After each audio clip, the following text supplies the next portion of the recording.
That was a great interview, Jeff. Now finally, where can I find your website? I don't have a website. What? I just never got around to making one. You know what? I can't take you seriously with an attitude like that. I am extremely disappointed in you. To not have a website is irresponsible, lazy, you lack ambition. I mean, where's the vision? Don't be like Jeff. Be responsible. Get out there and shine with a beautiful website by Web Orchard, where they will take care of all of your website needs. Go to theweborchard.com right now and get a beautiful website you deserve. You know what? Get out. Hi guys, and welcome to the Shrewsbury Biscuit podcast with me, Alex Whiteley. This is the penultimate episode of Season Charlie with our MP, Julia Buckley. This has been a thing I've been trying to get done for a while. Unfortunately, my last job that I was working at the council, and there's certain difficulties of being able to make something like this. So now I'm not there. I can easily do this. I think I could have done the interview, but I'd have had to really be careful what I talk about and stuff, whereas now I can just kind of go for it. So this is good. I'm glad we finally get to do it. Okay, so a bit of information about the biscuit and how things are changing. Nothing serious. I'm fed up of doing the seasons because it's killing my algorithm. If you know anything about social media or you know anything about content, you need to be consistent with things. I was just at the prison today, actually, with Joel Campbell, who owns the prison, and we were just having this conversation. I was like, I think I shot myself in the foot by releasing a 10-episode season format, because I released 10 episodes of this podcast and then I disappear for a month or two. I think I had 2.5 months off last time. It was crazy. And then when you come back, the algorithm's not the same. It can't calculate what's going on. So after the last episode of Season Charlie, I'm going to take a very quick couple of weeks, nothing serious, and then I'm going to go back to my weekly format, which is great for you listeners, because there'll be a constant stream of podcasts for your commute and for, however you listen to the podcast. So that's what's going to happen with the Shrewsbury Biscuit. We're going to go back to a weekly format. What I am going to do in between the last episode and when I release the first episode, I'm going to create a media day where I'm going to get 4 or 5 interviews in one day. I've already got a couple of people lined up. I'm going to change up the imagery of the artwork. I want it to go black like the website, so it all marries up. I'm really excited. I'm really, really excited. There's some great people. What it does is it opens up possibilities for future guests. So if you're listening to this and you're thinking, I'd really like to go on the Shrewsbury Biscuit, I've got a thing that I'm doing, or you know someone's got a fantastic story, please get in touch, because now I don't have to squeeze it all into 10 episodes. That means I can organise my episode with Hitsona. It means I can speak to the mayor. It means I can speak to the high sheriff. I can do whatever I like now, and there's no rush. So, yeah, that's what's happening. Right, I'll catch you guys after this episode. I don't really do politics. No, I do politics. You'll hear me talk about it on the podcast. I don't like to necessarily go out and talk about it, because I feel like it kind of can cause difficult conversations, maybe. I think that's kind of a normal thing to not want to talk about or to not bring up at the dinner table or whatever. But I'm really happy with this episode, because I'm not going into politics when I'm speaking to Julia. I want to find out what Julia is like as a person. And that's what my goal was. So this is very tame. Whether you listen to this and you're Tory or Liberal Democrat or Labour or whatever, or you're not really into your politics, it's not that kind of episode. This is me finding out what Julia is like, and finding out about her journey. It's a big ordeal going through an election, whether you win or lose. Anyway, listen, I'll catch you guys at the end. We'll have a bit of an outro, talk about things that's going on, and yeah. Ladies and gentlemen, here is our MP, the MP of Shrewsbury, Julia Buckley. Enjoy. Every time I think of that, I think of what was said and done. I don't think there's much change. I think I'm still the same. Sure, some people disagree, but I don't care, 'cause I am me. Stick to what you can. Stick to what you plan. Hey guys, welcome to the Shrewsbury Biscuit podcast. I'm Alex Whiteley, and today I'm bringing you an interview that I've been dying to do for a while. There are certain reasons why we couldn't couldn't do this interview mainly because I was working at the council at the time when all this was happening, and weren't allowed to talk about this kind of stuff. But coming to you today, we're sat in GinDifferent in the Market Hall in Shrewsbury, which I call like the heart of Shrewsbury. It's a bustling sort of sound. I love the ambience in the background, the people walking around, the rattle of the Market Hall. I love that. So thank you, Darren, for letting us sit here. And today I'm speaking to our MP, Julia Buckley. Thank you so much for coming on the show. Thank you for inviting me, Alex. It's really nice to sit and have a quiet, calm conversation with an MP of our town, because I don't feel like I could have done that before. Before you came along, that is. And today I want to find out about you as a person, because I feel like when people see like MP or they see this role, they may be misguided, or they might not understand that you're a human being just like all of us. You just got a job to do, right? Right. Yeah. So first of all, we start off talking about sort of where did you hail from originally? Where did you start in life? So I'm actually from Yorkshire, so I'm an immigrant to Shrewsbury, hail from the north. My dad was a coal miner and my mum was a teacher. And so, yeah, I grew up in a place just outside Selby, and then went off to university in Edinburgh. And when we lived in Selby, my mum was a teacher, so we were kind of, I would say, sort of comfortably off, you know. We had 2 cars and we went on holidays. And when I went to Edinburgh, everybody was so incredibly posh.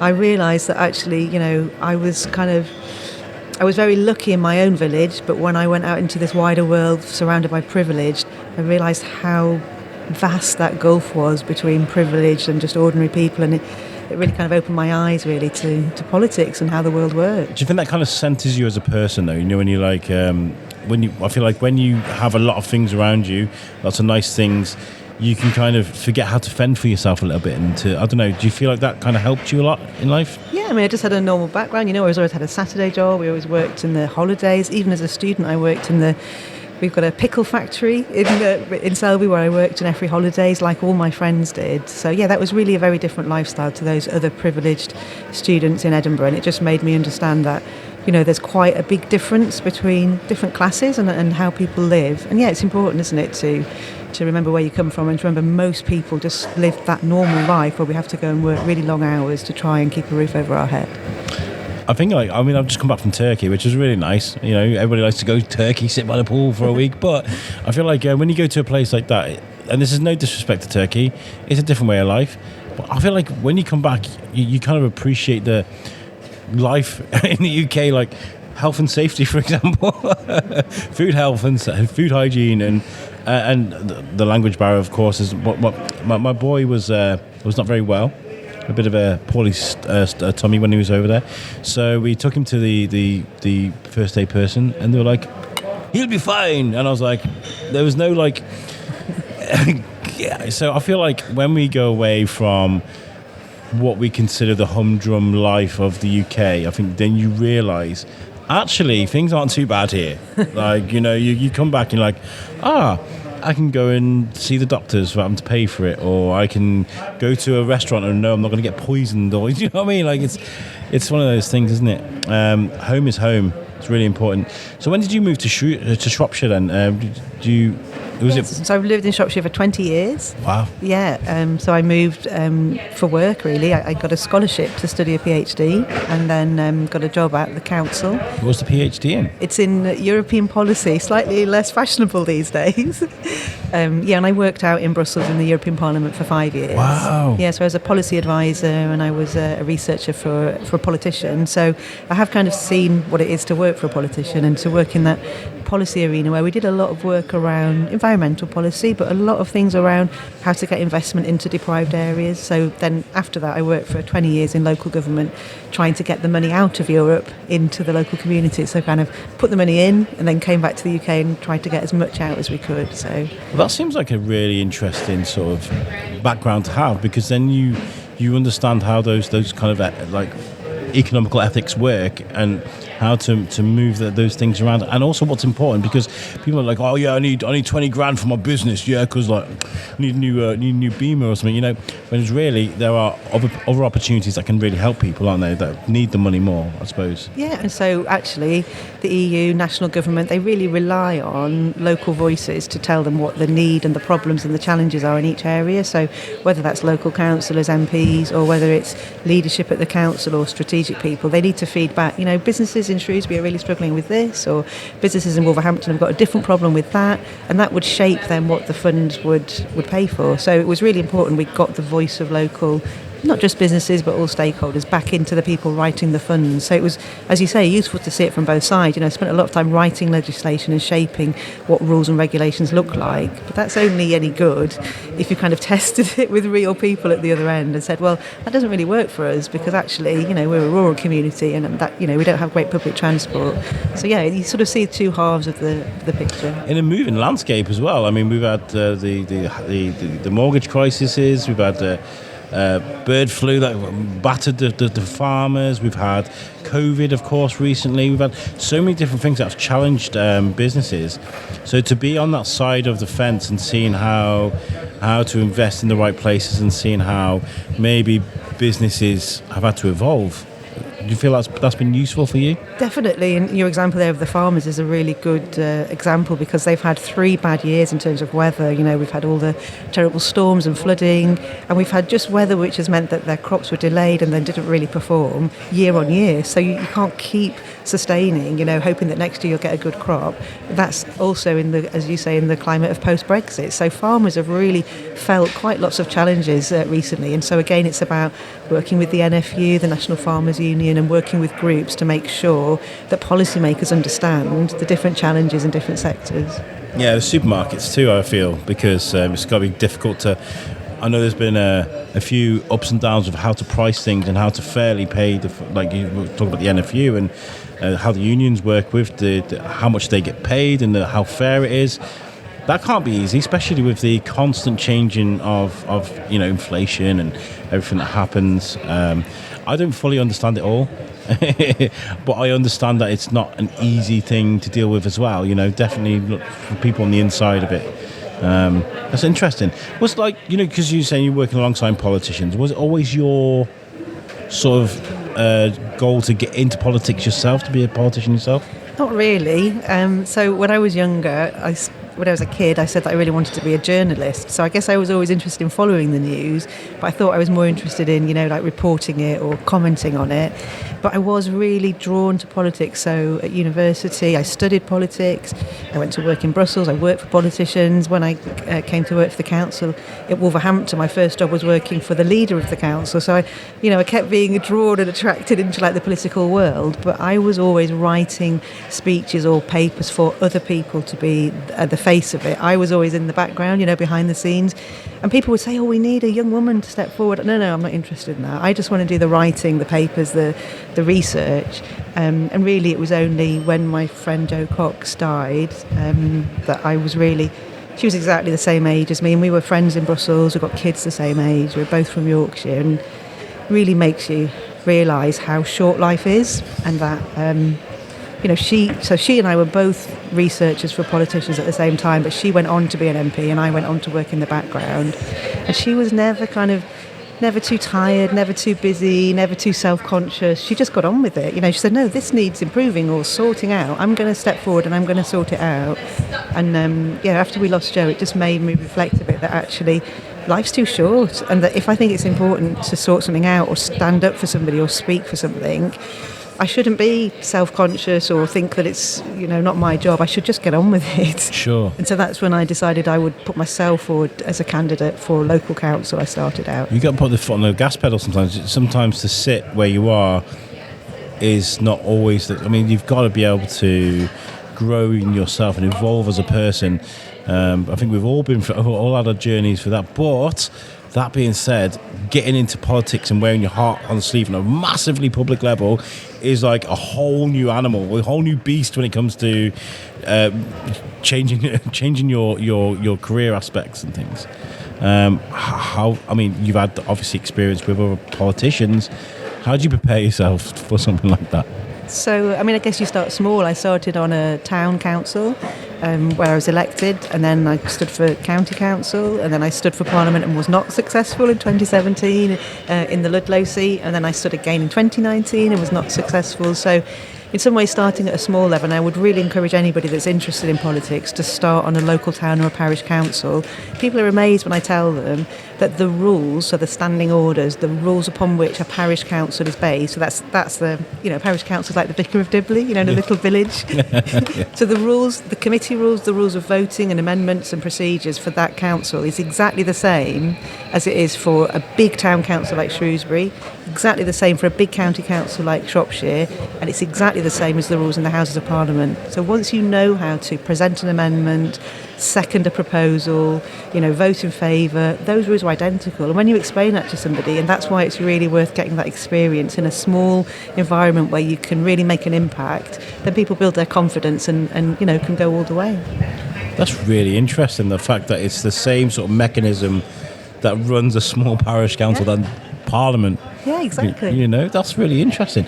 So you've had a few steps then into what is now a very interesting role for you. And I feel like I've been following you for a while, and I'm working at the council was very difficult because I loved my job at the time. It was really good. We bumped into each other a few times when I was in my role, actually, and we've actually worked together on certain projects, which obviously we can't talk about because of protecting people, but it was hard because I could see the work you were doing. You were everywhere. You were speaking to this person, that person. You were trying to get these people a voice. You were really trying, putting the groundwork in to try and get to understand people. And for me, it was like a bit of an empath. I like to find out about people and to understand where they are in their life. This is kind of like what I do with the biscuit. Seeing what you were doing, that must have taken a lot of work. As an experience, what did you learn while you were doing that? Well, the first thing you learn is that Shrewsbury is a village, right? So everybody knows everybody, and everybody knows where you've been. You turn up somewhere and people say, "Oh yeah, I hear you in such a village last week." So that's that sense of community is really powerful in Shrewsbury, and we're really lucky that is still the case. Not every town has that, but also we have so many different groups who are so passionate about things. We have fabulous campaign groups who care about the quality of the water. We've got brilliant campaign groups who are interested in public transport. We've got people speaking up for adults with autism, disabled adults, older people. It's just brilliant. Omega doing the befriending. You hear about all these voluntary groups, people giving up their time to look after each other because of that sense of community and that sense of shared ownership of this beautiful town and our beautiful surrounds, I suppose, the environment, the river, the countryside, that people feel like a responsibility, I think, a duty to protect it and to work together to make sure that we look after it. And it's really nice. And I often say when I'm in Parliament and when I speak to journalists how lucky I am compared to my colleagues. I often hear speeches from other MPs talking about the problems and the challenges of the areas that they represent, because they're highly deprived, they've got really high unemployment, they've got problems with violence and murders, and the town centres are all closed up, and I think we don't have that in Shrewsbury. We have small amounts, of course we do, but nothing like. I really think that we are lucky. The place that I represent is a beautiful place that is thriving in so many ways, and the more I hear about other places, the more I'm convinced that this really is the best place to be an MP. I feel like my experience with the Rough Sleeper team was really good because I got to get out and speak to people in Bridgnorth and Ludlow. I got to be all over Shropshire, and I realised that whilst a lot of these market towns do kind of look the same, they kind of all have like the focal point, maybe the market hall and a few churches dotted around. They all have their own little vibe, their own little rhythm that they go by. Like Ludlow is completely different to Bridgnorth, and so I know you primarily Shrewsbury, but I've seen you out and about in different places. How was it for you trying to find Shrewsbury's vibe, compared to those little towns? I mean, like, that must be difficult. Yeah, well, the first thing is that Shrewsbury is younger. So Ludlow, Bridgnorth, Oswald Street, Shrewsbury still has a really vibrant youth element. So I don't just mean teenagers and kids. I mean young professionals, young people who want a great time out or setting up their businesses or with great project ideas. You really see the difference of having a younger contribution to the town, and economically we all benefit from that. And some of the amazing festivals they put on, like the Loop Fest is a perfect example, Shout out to Jamie. Jimmy Kebab. Got young guys giving up their time, making this a better place. And really, in Ludlow we do have lovely things like the food festival and so on, but it's generally an older demographic. And I would say you've got 19 market towns across the county, and you're right, they've all got their own little cultures going on, which is great, isn't it? It's great to tell tourists that. Don't just visit one town. But Shrewsbury's definitely younger, so we've got that brilliant combination of all the heritage, all the beautiful listed buildings, and yet you kind of got this edgy, young, cultural, trendy vibe going on, with whether it's music or arts or the creatives. And I think that combination is really quite sassy. People really like it. Well, we're sitting here right now in the birthplace of Shrewsbury Gin, which is an award-winning drink from GinDifferent, which has grown from strength to strength to strength. I mean, Darren's always been a supporter of innovative ideas through Shrewsbury. I don't know if you know, but I've made a request to the Strangers Bar in the House of Commons if they could stock Shrewsbury gin. So we're just waiting to hear, put the request in, and we're just waiting to hear whether or not that goes ahead. So if so, we'll definitely let you know. When that happens, I'll have to interview Darren because he'll be floating on cloud nine. It'll be so funny. But when you first step into becoming or wanting to try and to become an MP for Shrewsbury, what were the biggest sort of challenges you faced? Because obviously, and I don't mean this in a negative way. This is why I don't talk about politics, because it feels. But our MP was never really in Shrewsbury. He was never there to speak to. So stepping out and then being out there and speaking to people, what were the hardest things for you in that? Well, I think every MP fulfills the role in a different way, and that's true now as it was then. Yeah. But I think generally the last Parliament and the last government, generally their whole approach and behaviours meant that a lot of people lost trust and faith and confidence in politicians. So particularly the start of the general election campaign, so over the course of the last year, people were very jaded, and they could be quite sort of detached from politicians, sort of suspicious, why are you here, what do you want, you're all the same. Imagine that, what do you want? Yeah, you're all as bad as each other, you're all the same, and that, could be quite tricky, because of course we're not all the same, we're all different, but you know what, words never changes that perception, it's only action, so it's only over time, if you prove yourself to behave and work differently, work hard, be available, be more local, that's the only thing that would change somebody's mind about politicians. So no amount of me saying that I would be a different MP could overcome people's suspicions, and that's normal. It's something we've actually got to work through as a country. We've got to hope that this government can show people what different politics looks like, and that can only change gradually. But I want to play my part. I want to show people I work hard, I'm available, that I listen, that I meet people, that I try to help them, that I speak up for Shrewsbury, and that I'm in Shrewsbury. So, for example, I never accept any invitations on any foreign trips. I'm not interested in that. I'm only interested in Shrewsbury. That's really nice. And I was kind of hoping you were going to say this, because I imagine after years of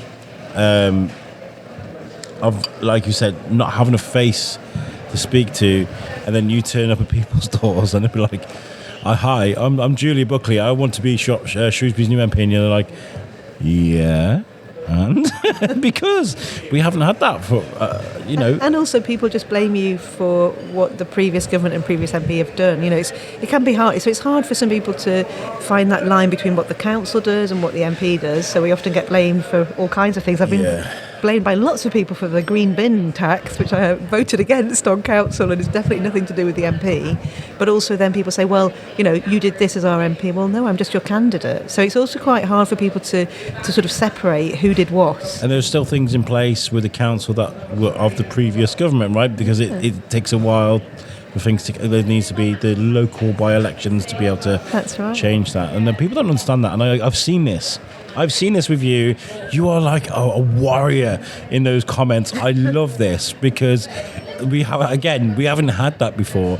There's a few people, members of the council and people in local politics that I've seen that will go after people in like an almost I'm going to say vigilante because that's probably a bit too much, but you stick up for people when they need to be stuck up for. Is that like a natural thing for you? Yeah, I think to me that's the main part of the job is advocacy. So, giving a voice to others who don't have a strong voice or are unable to speak up.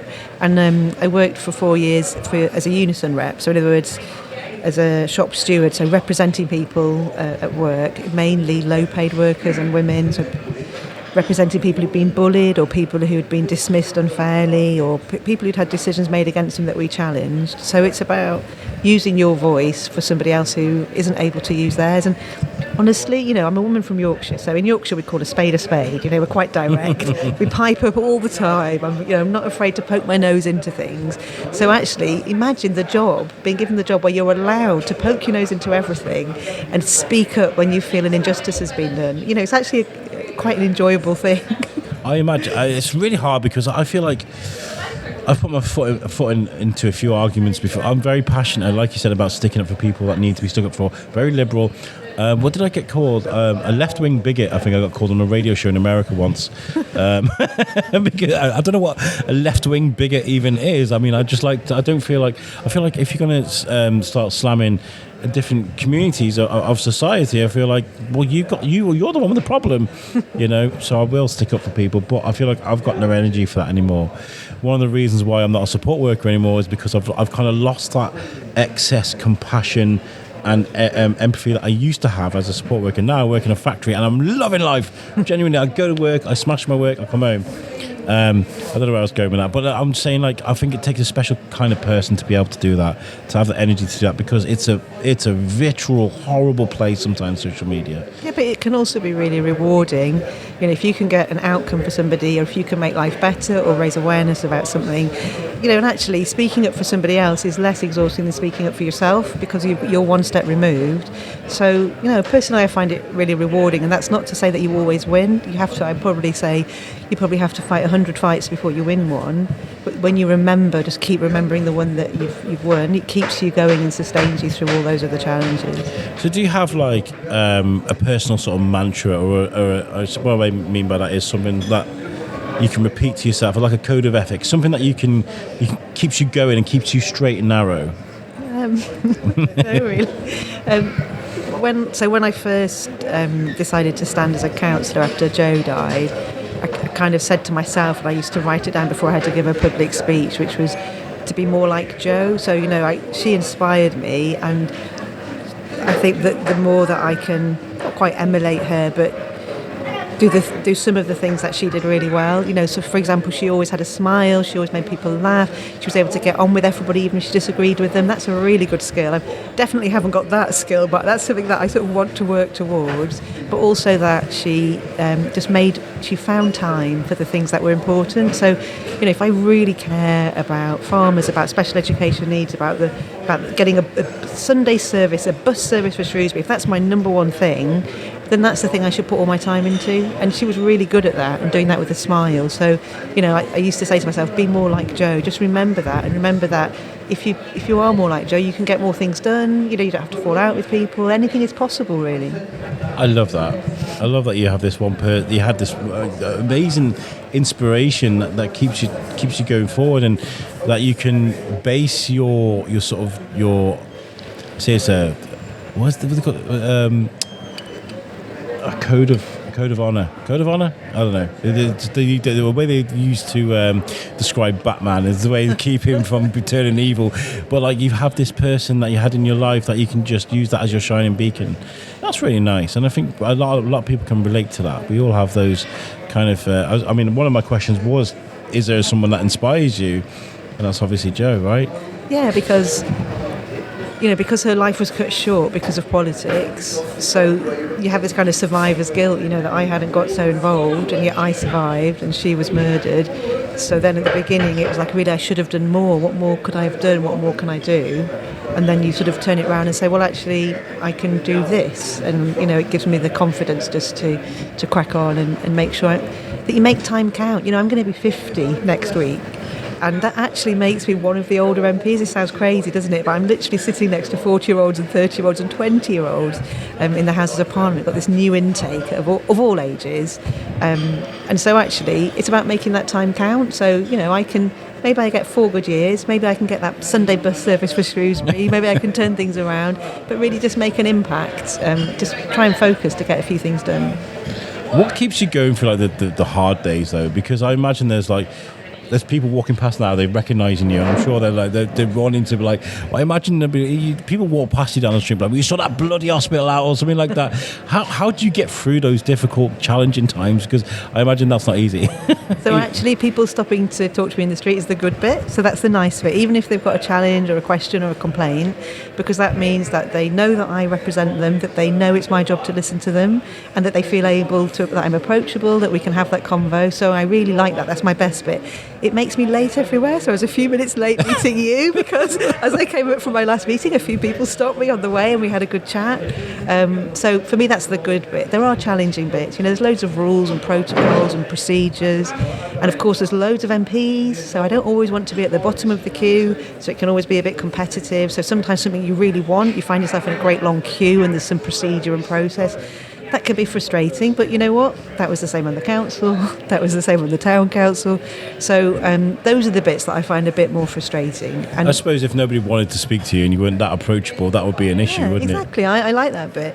But the thing that keeps me going, so generally I'm really motivated and enthusiastic about politics. So I never get tired. And people say that about me. You have so much energy. How do you keep going? Well, if you could do the most exciting job all day, every day, wouldn't you be full of beans and enthusiastic? And that's literally how I feel.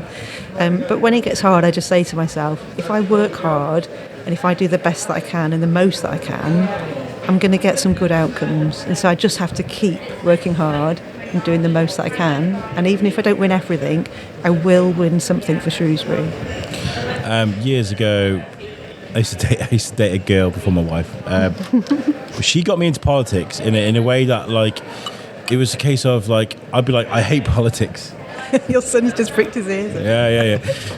It's live, kid. It happens. But anyway, we'd talk about politics because I'd be like, I don't want nothing to do with politics. Hate politics. Politics terrible. Then I'd be like, oh, why is this pint so expensive? And then she'd be like, politics. Everything equates to politics. Everything in the world. My son's bought a toy grenade. He's just giving it to me. I give him a tenner and I was like, go through the market. And that was really a nice moment for me because I was so ignorant. I was just like, and you must meet people all the time that have maybe just switched on to politics, or the fact that they don't trust politicians, or they don't want to talk about politics, or they kind of move away from it. But there is a gentle way to sort of help people embrace that a little bit. Yeah, well, I have to take responsibility. So politicians have to take responsibility if we haven't made politics accessible, understandable, approachable, or if people feel like they can't trust us, then even though that wasn't necessarily me personally, it's still my job to make that better. So I can still listen to people, engage with them, work hard for them, show them that different politics is possible. So instead of getting bogged down with what didn't work so far, I think all of us still have a chance to change that, move the dial on that, and I see that as my job. And now it is your job. Yeah. Because one of the things I wanted to talk to you about is obviously we've kind of branched on the groundwork you did before the election.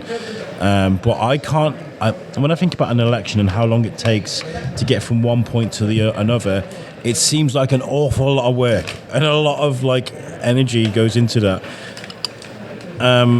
What was that like for you as a task from the start of we're going to have an election to now I have to put the groundwork in, which you were kind of doing before anyway, to the night of the election? What was that like as a body of work? So the election is called 5 weeks before the day you go and vote, but in political parties we've been preparing that for ages. So in the Labour Party I was selected, so I was chosen as the candidate a year before the election.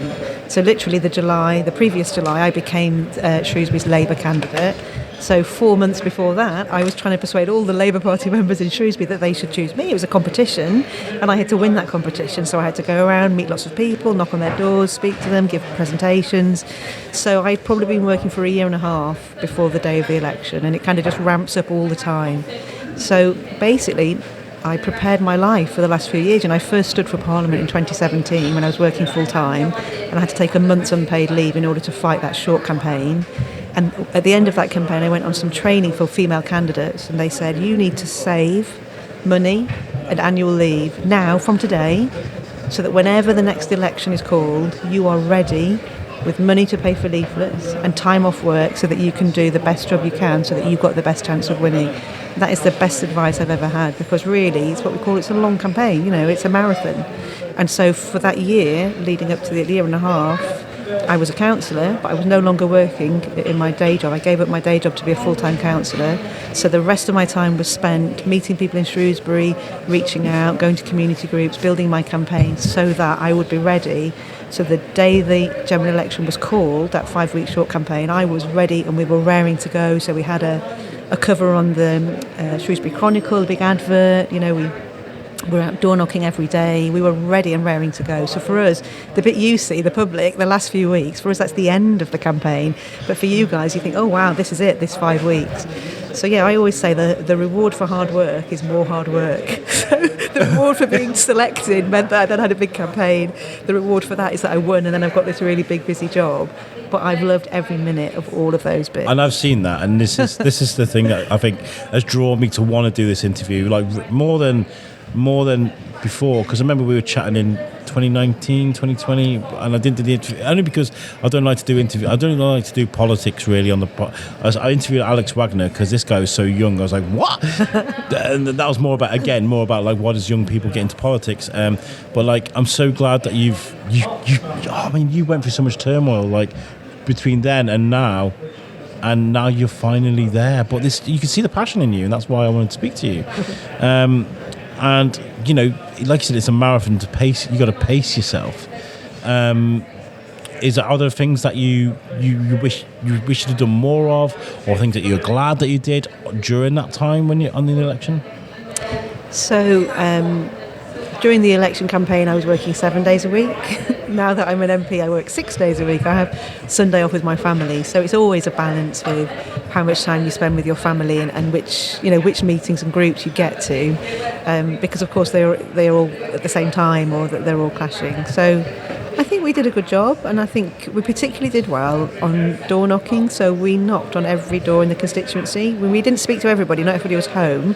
So if they weren't in, we'd leave a leaflet, but we spoke to 34% of the constituency. So in the course of that year, one of our real focuses was going out in a group, knocking on doors, asking people what they cared about, what they were worried about, what they were pleased about, what they wanted to see in an MP. And I think that was a really good use of my time. And we've been out a few times since the election, and we will go again. We'll go quite regularly, just to keep in touch with people, to check in, how are they, nice. And what are they worried about.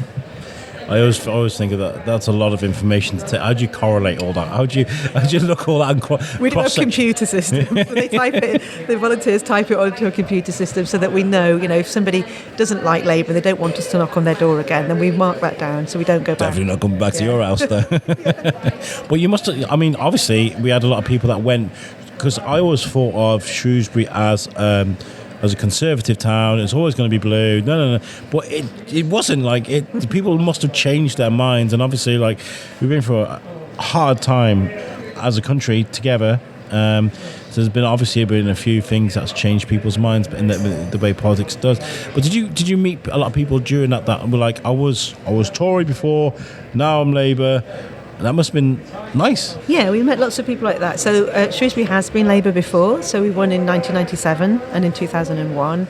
So it's what we call a swing seat. So it kind of swings basically with the government of the day. So when we had that last Labour government, Shrewsbury was Labour, and this time the same. And I keep saying to the leader of the party and to the leadership, I keep pointing out that Labour only win a general election when they win Shrewsbury, and that really we're the key seat that they need to they need to give lots of investment to us. But of course, I'm sure a lot of other towns could say the same. So, Mr. Starmer, you've got Julia to thank.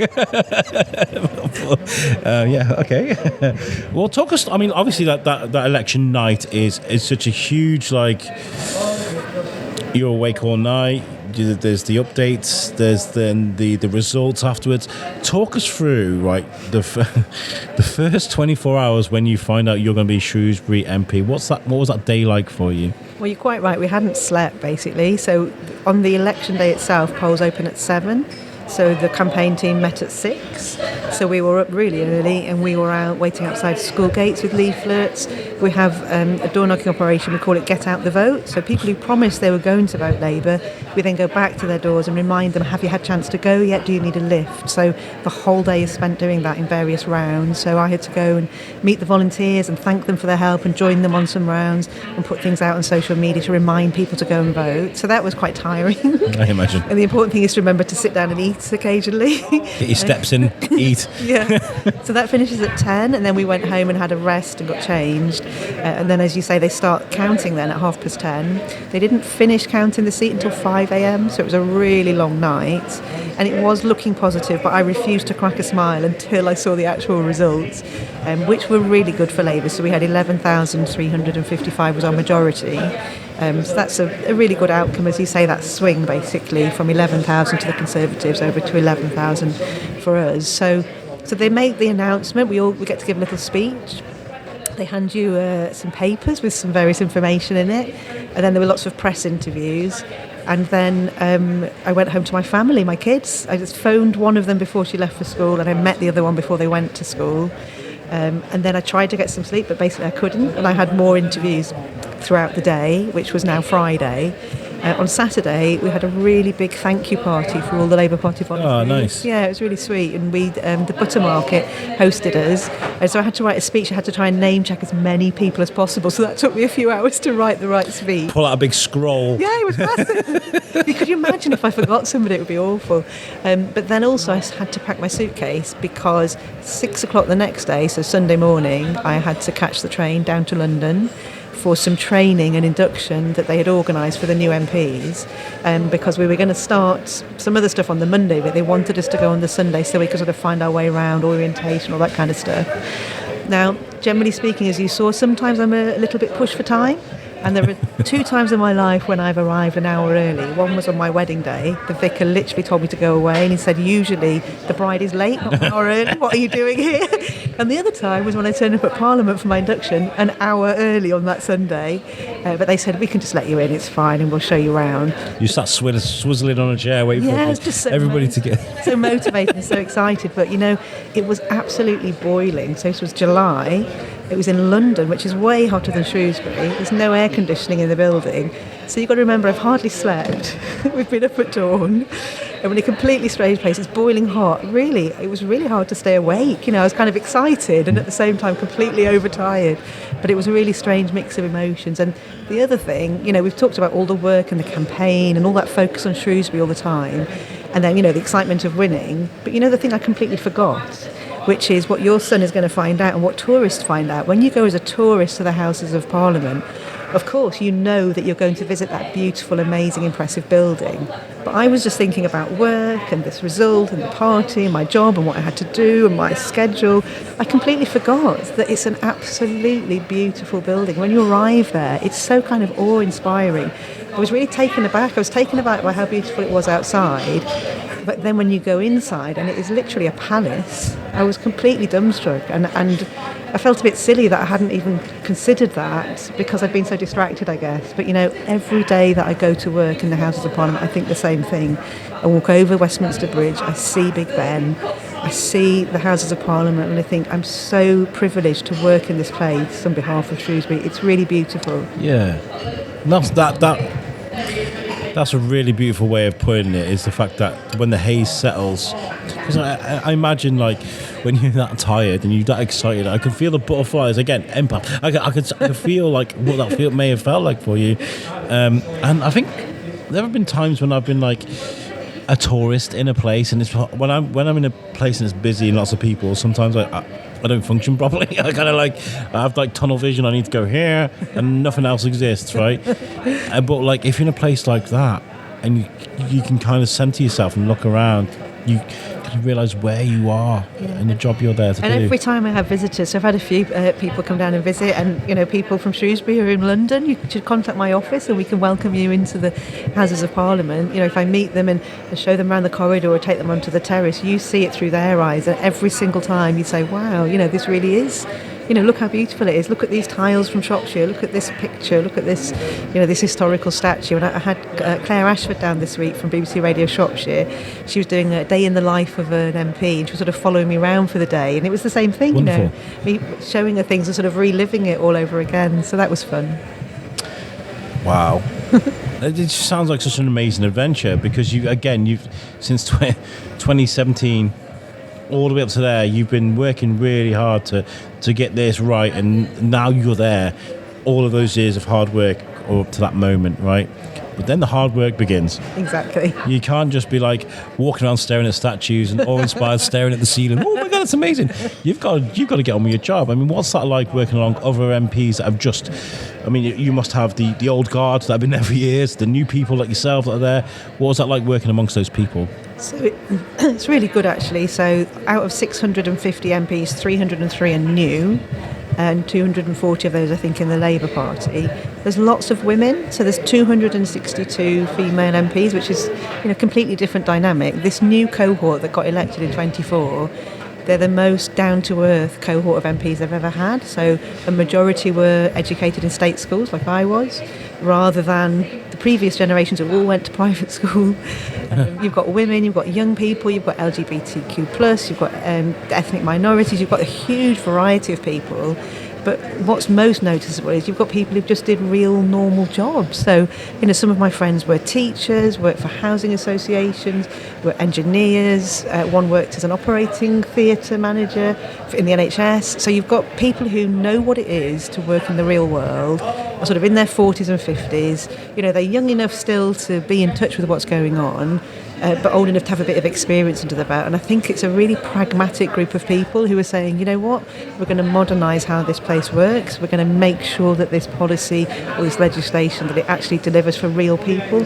And a really good example is the group of MPs who were working in the NHS fed into some of the reforms that we heard both from West Streeting this week and the budget. So an MP who worked with carers has helped to increase that carers allowance threshold, so carers can earn more money before they lose their allowance. It means that people can literally afford to be a carer and earn enough money in Which a has job. been an issue for It's huge. decades. Yeah, but that's because we've got an MP there, Anna Dixon from Shipley, who worked in that field and was able to communicate that through to the health team to make sure that the budget reflected those issues. So it feels like, it's like a breath of fresh air. You've got people who come from real life and real jobs, and because we've got this government that wants to make use of that skills and knowledge, so I went to see the Treasury to talk to them about the farmers' situation with the inheritance tax that came through in the budget, to talk to them about the impact of, they call it agricultural property relief, to explain to them the impact on farmers in Shropshire. So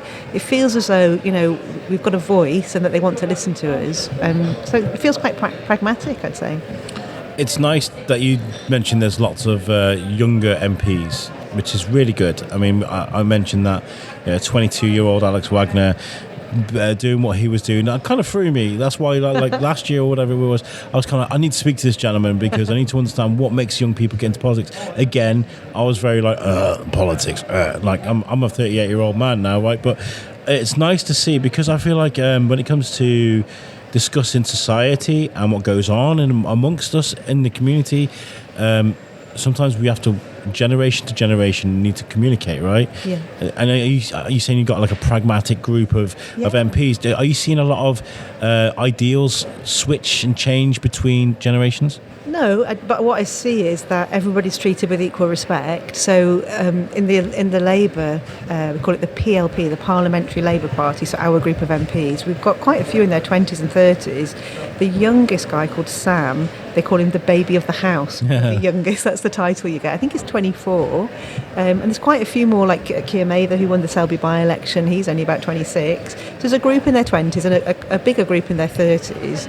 And then lots in 40s and 50s and 60s. But what happens is that everybody's treated the same. You know, nobody's looking down their nose on somebody because they're young any more than we look down our nose on somebody who brings lots of experience. So we had elections to get onto select committees last week, and I was really lucky and pleased to get onto the Environment Audit Committee, which would be great for Shrewsbury.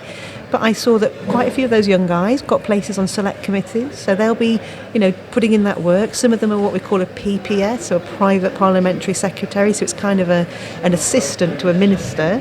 Some of those are in their 20s and 30s. We've got whips who are assistant whips who are in their 20s. So in other words, what's a whip? A whip is like a school prefect or a milk monitor. They kind of they make sure that we vote and that we follow the rules of the Labour Party. To keep us on the straight and narrow. Okay. Yeah, but basically these are all positions of like promotions within the party. And what I'm saying is that some of the younger people, 20s and 30s, are in those positions. So actually, age is not quite irrelevant, but we really embrace all those different ages, which is great, isn't it? Because they're speaking for the next generation. They're telling us what's really going on and how it's going to affect different cohorts, different demographics. We can't just have, which is what we used to have, Houses of Parliament and particularly Houses of Lords full of people in their 70s and 80s. We've got to be in touch with people, haven't we, and make sure that the laws we pass speak to people and work for them. Absolutely. And one of the things that I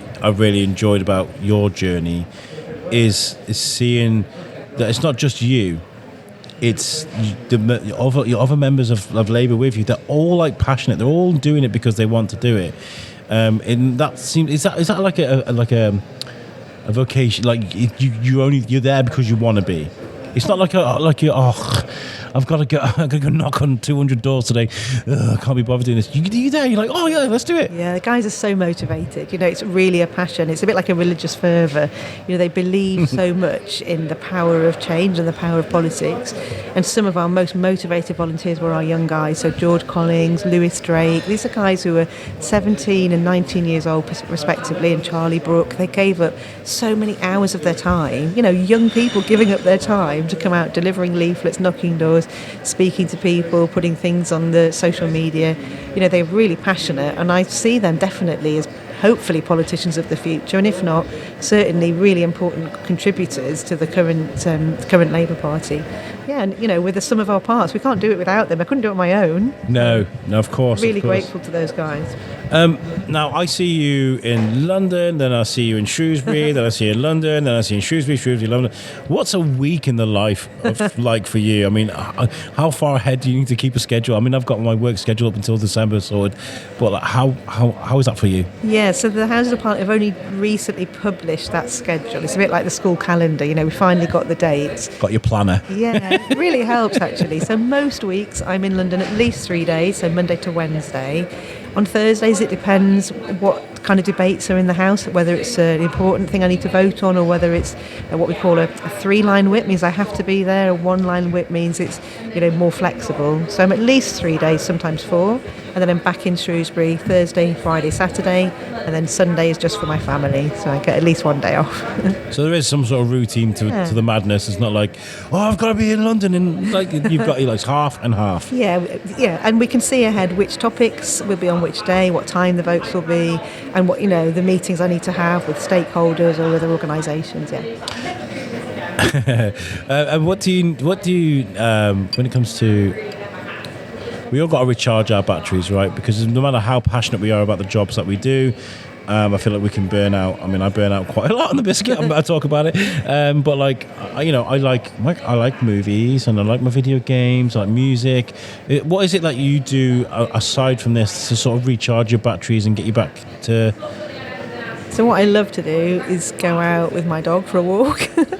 If I could ever persuade my kids to join me, that would be like the holy grail, but that happens very rarely. I usually meet one of my girlfriends and we go together with their dogs. That's really nice on a Sunday.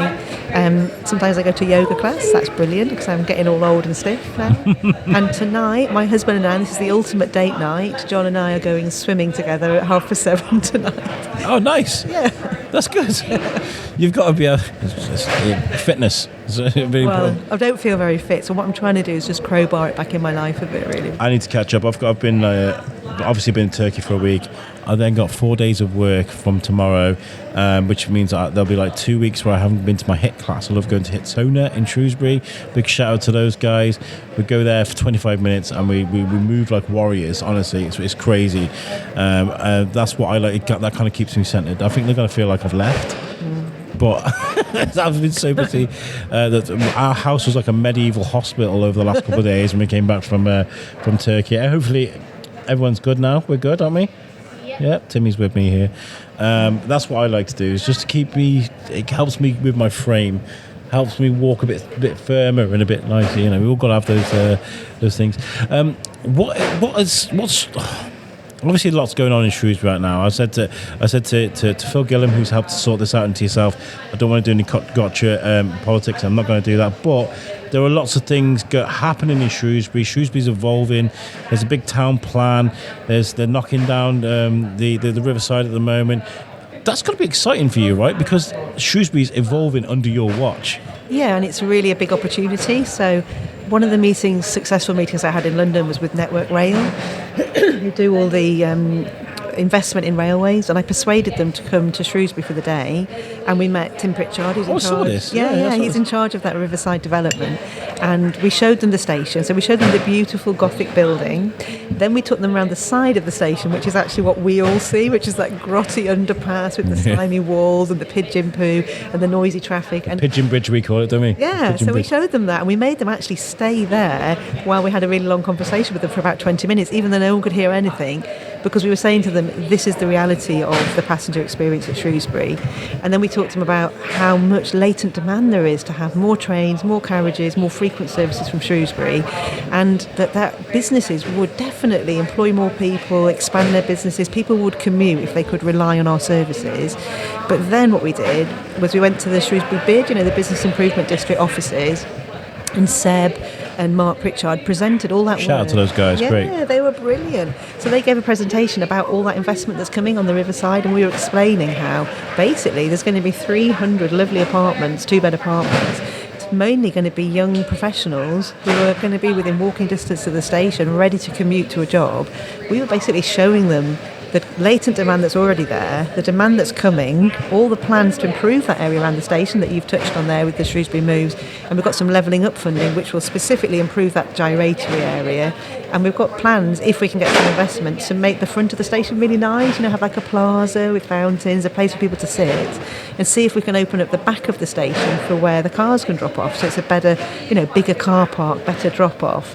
They loved all of that, and what they said to us was, you're putting in so much investment that's going to increase even more the demand. This means that we should escalate our funding into Shrewsbury instead of waiting and doing because they're talking about maybe extending Platform 3. Instead of waiting a few years, we're going to now roll that forward and make this our first priority, because we can see how much you're doing in Shrewsbury, we can see what's coming, and we want to reap the benefits of that. So, the work that our town has done is now starting to spin off all those benefits from other investors. And that, I like to give Shrewsbury a voice. I'm an advocate for Shrewsbury. I love this town, right? When I won I got nominated for a Mayor's Award. I think it said that this guy oozes Shrewsbury. There's not 1 inch of him that isn't Shrewsbury. I love this town, but I'm going to say it, guys. That corner of Shrewsbury is dated. It needs updating. That's right. The bus station's awful. It really is awful. It needs to be. So all of that is all under progress with the Town Council, Shropshire Council, levelling up money. They've done a huge job, and it's going to look completely different. It's going to look beautiful. Yeah. But, instead of just the council enabling that, what we're doing is bringing in other partners to say, actually, we'd like a slice of that. You know what? We're going to invest in Shrewsbury as well. So when they expand Platform 3, that means we'll get longer trains, so more carriages. It means that they can free up the other platforms for more frequent services, so to get to Birmingham, which means getting to London, which means, they're going to make a shed load of money from selling more tickets, but then instead of people saying, well, my train's been cancelled, I can't get to work, I can't get to college, actually people are going to be enabled to be able to go and make some money or learn something or have a great night out. Just communications. That's one thing I learned when I was in school about how important it is when you when you look at business and you look at education and you look at how we move as society, communications are really important. That's like your road links, your train links, and if you can't get to the big cities to do the big jobs, then you can't. That's not available. But now it is, and I feel like Shrewsbury's in such a prime location when it comes to Wales, north end of England, and the Midlands, of course, that will open up the gateway to be able to prosper. And that's right. grow. So in some ways, we've sort of missed out on the funding, because if you looked at a map of the West Midlands, we're considered to be the sort of rural outpost on the edge. And so if you're spending money in the West Midlands, you generally spend it in Birmingham. Then if you look at a map of Wales, so Transport for Wales, Shrewsbury's the last station over in that other country. So again, we don't really get much funding. But when you take a step back, just as you said, and you look at the middle of the country, we are the gateway between the whole of Wales and the whole of the Midlands. So actually, we should have had twice as much money. But what it means is that maybe funders, investors, organisations like Network Rail hadn't really realised that the economic potential of Shrewsbury is so much higher than most of those other places, that just a small amount of investment here gets a huge return. And that's really been my message, a bit of ambassador. And you know what the guys said from Transport for Wales? They said that Shrewsbury is the second busiest station after Cardiff in Wales. So, in that Welsh network, we're not even in Wales, and we're the second busiest station. I said to them, as soon as you give us our Platform 3 extension, we're going to be the busiest. We're going to knock Cardiff off their perch. That's incredible to think that we're one of the busiest stations in Wales. I mean, on the Welsh network. That's incredible. Now, one of the things I would say I've improved on is being able to talk about politics with people that have differing views to me, because it's like social media. If someone was throwing up some right-wing nonsense, I'd be like, right, delete it, you're gone. But what I realised that was doing, it was polarising people. It was kind of putting people into their own envelopes, and I think that's what one of the biggest problems in America is right now, is that you're either steadfast Trump or you're steadfast Harris. There's no in between. There's no conversations, because it becomes nasty. Do you think that should come from the political leaders? If we see you guys sort of mingling and getting to know each other and learning from each other, maybe we can. Does that happen a lot? Do you have conferences where you get together, or do you ever go for a pint with other political leaders in this county? Yes. So to answer the last question first, yeah, we do. At the end of the last votes on Wednesday night, most people go to the bar on the terrace, so you can, and it's all parties, all mixed together, and staff and assistants and people who work there, and it's just everybody's equal, and that's actually quite nice. It's a bit like the end of the working week, if you like. But I think I probably learned through Brexit that when views became really polarised in the UK, on a personal level, I was pro-European. I'd worked in European funding. That was my background. So my personal vote in that referendum was to stay in the EU. But I was also a local councillor, and I represented people who voted by majority to leave. And I recognised that my choice to be a public representative meant that I had to represent other people's views and not my own. So it's quite hard, because that was quite an emotional vote, wasn't it, the referendum? But I had to set aside my own personal view and represent other people's views. And whenever I spoke to people during that campaign and during the general election of 2019, it was a very polarised experience. You would knock on one door and people would hate Europe, you'd knock on the next door and people loved it, and there was hardly anybody in between. Yeah. And actually, what I quickly realised is that, everybody's view and their opinion is entirely valid. You might not like it, you might not agree with it, you might think it's stupid, but it's valid for them to hold that view. It's important to them. Yeah, it's subjective. So actually, it's not like a school test on how does the EU work, is it? You're asking people an emotional question. Really, any vote, you're asking somebody, how do you feel? So the EU referendum was, how do you feel about Europe? The general election is, how do you feel? Which party do you feel would do a good job? And when you think it's about people's feelings and it's subjective, then it's easier to respect people and to give everybody the same respect, that their view is valid because it's based on their feelings and their emotion, rather than seeing everything as facts. So as a researcher writing a policy brief, writing legislation, that's fact, isn't it? If we increase this tax by X%, it'll have this impact. But people's votes and people's views and people's statements, it's just how they feel. And that helps me to be calm and respect somebody, even if I don't agree with, I wouldn't think that. I think differently to you, I feel differently to you, but I can see why you're saying it. And I think if we have that mutual respect, we can disagree on the content, we can disagree on the policy, but we're much more likely to keep that dialogue going. You got to remember that, like, I've spoken to politicians I've spoken to Tory politicians, Alex Wagner, Liberal Democrats and South Labour. People, there's normal people going about their day. There's no reason for me to hate those people. I think I don't think I've had a bad interview with a politician, but that's because I'm not a kind of. But that's not what you said in the paper 2 weeks ago. I'm not that kind of guy. I like to just sit and relax and have a chat with people. But is everything going to plan? Are you enjoying it? Are you having a good time? Yeah, I am enjoying it actually, and I feel as though I'm settled in now, and I've just got my team appointed. So I feel as though I've set myself up, and I've tried to work out how it works. Now I need to crack on and deliver some tangible things, and then I can wave something and say, look, I've managed to achieve this. Do you have plans for if a by-election goes Labour's way, and plans for if they don't?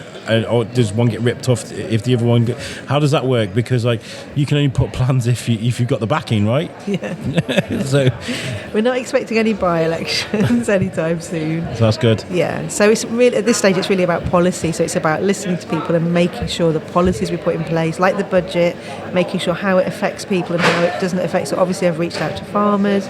This morning I was speaking to some small businesses who told me they were really pleased that although the minimum wage increase will cost them money, small businesses are completely protected from that because we're increasing the allowances to small businesses. So actually, if you employ fewer than 5 people, you'll actually be better off.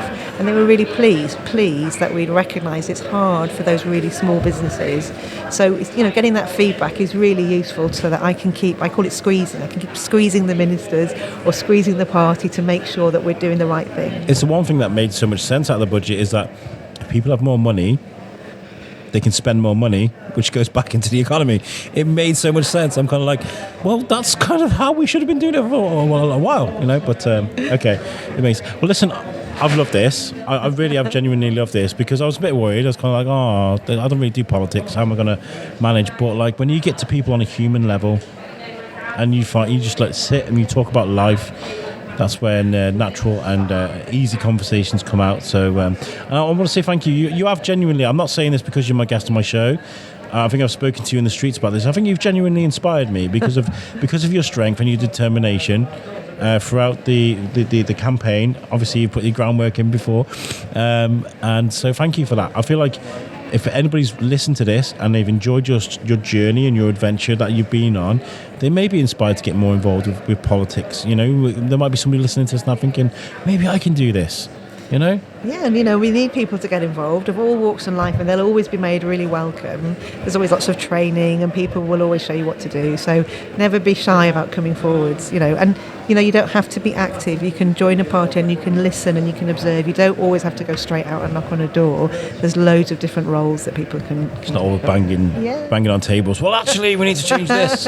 I am the man of the people. Well, we still need treasurers and people who make minutes. There's all kinds of people who bake cakes. There's a role for everybody. Oh, right, okay. Lots of cake. Yeah. Lots of cake involved in politics. That's another thing you're going to have to get used to now. It's like, Julia Buckley's coming. We've got to bake a cake. You're going to be everywhere eating cake. If somebody is listening to this and they want to reach out to you and they want to put something towards you, how would they do that? So we've got an office down on Wildcop. It's number 64 Wildcop. So that's opposite Tanner's. And that's open Monday to Saturday. So they can pop in there. Or they can call the office. So that's Shrewsbury 650-434. Or they can bob me an email. And that's julia.buckley.mp@parliament.uk. I'm also on all the social media platforms, so Facebook. Very approachable on that. Yeah, just get in touch if it's an organisation you'd like me to visit, or you've got a meeting that you'd like me to attend. Just get in touch. And I quite like the idea of coming to see you in Parliament. I think that'd be really nice. Maybe reach out. I'm in the area. Put the kettle on. Yeah, let me know. Hopefully, if it's Monday to Wednesday or Thursday, I'm more likely to be there. But it'd be really nice to see you down there. We'll make sure we do that. But thank you so much for chatting to me today. I hope you listeners have enjoyed this. I really have.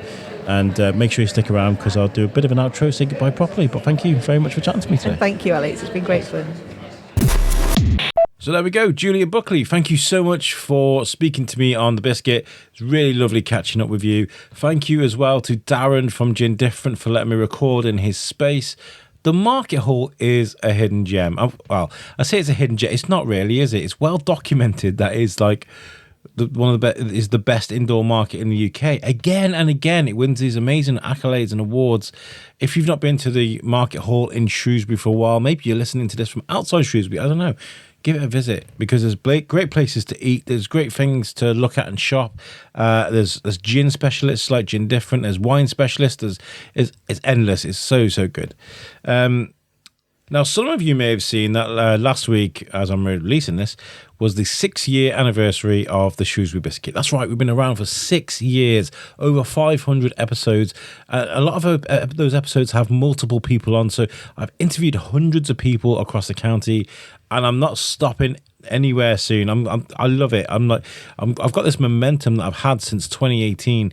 And I've not run out of interesting things to talk about. Yes, we may have recurring guests and people that come on now and again, but when it comes to art and culture and business and amazing things that are happening in and around Shrewsbury, because we've done things in Shropshire, I don't feel like I'm ever going to run out of things to talk about. So for the last episode, the one we're about to hear after this one, I want to bring someone in to host the last episode of Season Charlie and to interview me about the podcast, because there are people who are genuinely intrigued about how it started and how to run the podcast and how to keep in touch with everything. And the last couple of years have been very difficult trying to keep going amongst job changes and lives falling apart, etc. So I thought it'd be really good just to get a bit of perspective on things. So yeah, that's what we're going to be doing on the last episode. Quick reset, and then we'll be back to our weekly format.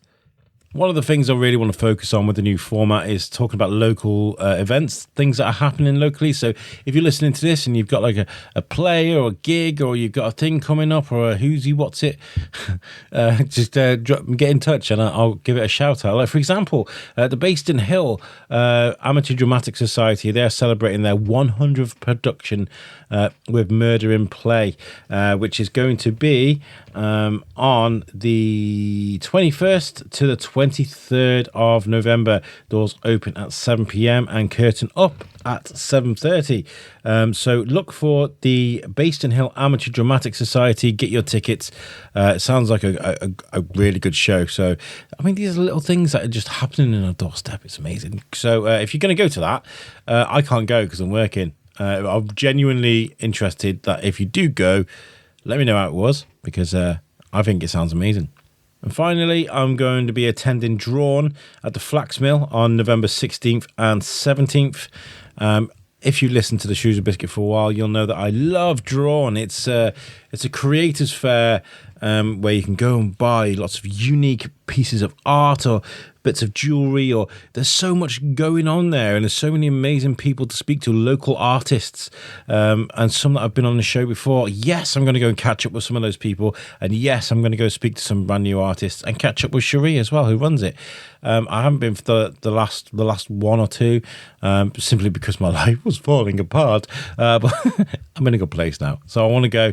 I'm going to set up my H6. I'm going to have a standy-uppy interview thing. I don't need a sit down with my mixer and to create a little studio. I've got a mic stand that I can use. So we're gonna do that. So if you go into Drawn on the 16th and 17th, make sure you come and say hello. If you don't know what I'm talking about, look for Drawn, literally Drawn on Facebook, and there's lots of information there. And make sure you get there. It's going to be fantastic. So yeah, guys, I've been rambling now for 4 minutes 15 seconds. This has been a fantastic episode. Thank you for listening, and make sure you tune into the last episode of Season Charlie, where I will be a guest on my own show. Peace out, guys.